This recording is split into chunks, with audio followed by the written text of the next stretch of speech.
بخیر یو شی دی چې تا وی کتاب ګوره نو زه به درته نه یادېږم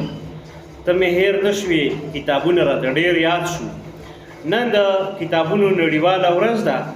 ټولو ته مبارک شه دغه د انګریزۍ ټکی بوک چې کوم دی نو دا د بي او سی یو زوړ لفظ دی د انګریزۍ د هغې نه راوتلی دی او دا د بیچ ونې ته وایي بیچ ټري پخوا به چونکې کتابونه په دغې په دې خول لیکلی کېده یا د دغې په دې سرمن به د دغه ونې په دې سرمن به لیکلی کېده یا پوټکي باندې به لیکلی کېده نو ځکه دې ته اوس بوک وایي د ټول نه غټه لایبرري په امریکا کې ده نیشنل کانګرس چې کومه لایبرري ده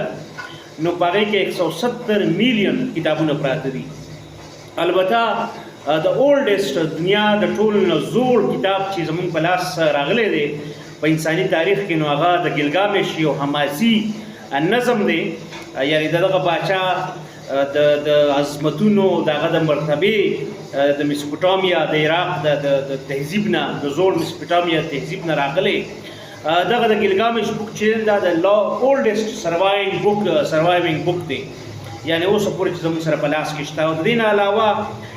تاسو ته در یاد کړمه چې ګوټنبرګ بایبل په 1455 کې په ځل باندې چاپ شوی کتاب په پرنټ شوی کتاب البته ای بوک چې دی نو دا په 1971 کې دا ډیجیټل کتاب چې دی دا چاپ شوی او د دې کتاب افټرنون د سټوري په نوم باندې د ټول نه زیات ترانسلیټ شوی کتاب چې دی نو دا هغه دی د بایبل دی او تقریبا د 2000 ژبو کې دا چاپ شوی دی او د انټرنیټ باندې د موجود ارکایوز مطابق دا د ټول نه زیات مستلی کېږي هم او په ځینې وخت کې بیا وخت په وخت باندې د چین د انقلابي رهنما ماو زیتن چې کوم ریډ بوک دی نو هغه هم وخت په وخت موسټ ریډ بوک پاتې شوی دی د کتابونو حوالې سره نور هم ډېر انټرسټینګ معلومات امکان لري چې بنده شریک کړي خو دا چې د پرنټ کتاب د راتلو سره کله چې پرنټ راغلی نو کتاب ډېر زیات عام شوی دی بیا چې انټرنیټ په 13-15 کاله کې وده او پرمختګ کړی دی یو طرف ته کتاب ته زیان هم رسولی ځینې خلک وایي چې دا د پرنټډ کتابونو اخري صدۍ ده نو یو اړخ ته زیان هم رسولی دی خو بل طرف ته سهولت هم پیدا کړی دی خلک آنلاین او ای بوکس ډېر سیوا ګوري ډېر په غټ تعداد کې ګوري بهرحال کله چې هم موقع میلاویږي نو دغه د ګلګامش بوک چې دی نو دا خو اباسین پوډکاسټ والا په اډیو کې اردو کې ویلم دی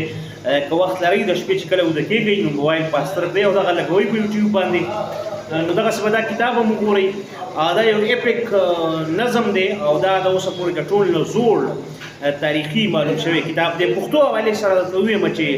پټه خزانه باره کې دا ویلی کېږي چې دا لومبی کتاب دی او دا هم تذکرې وي د زړو شاعرانو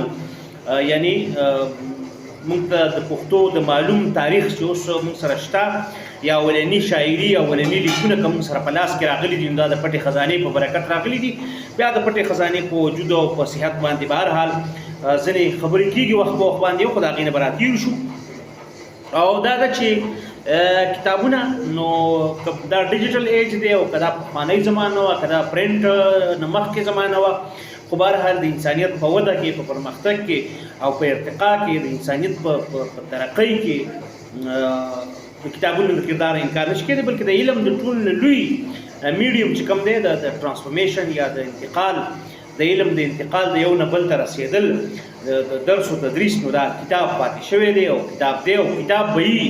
یعنې په یو بل شکل کې به وي خو کتاب به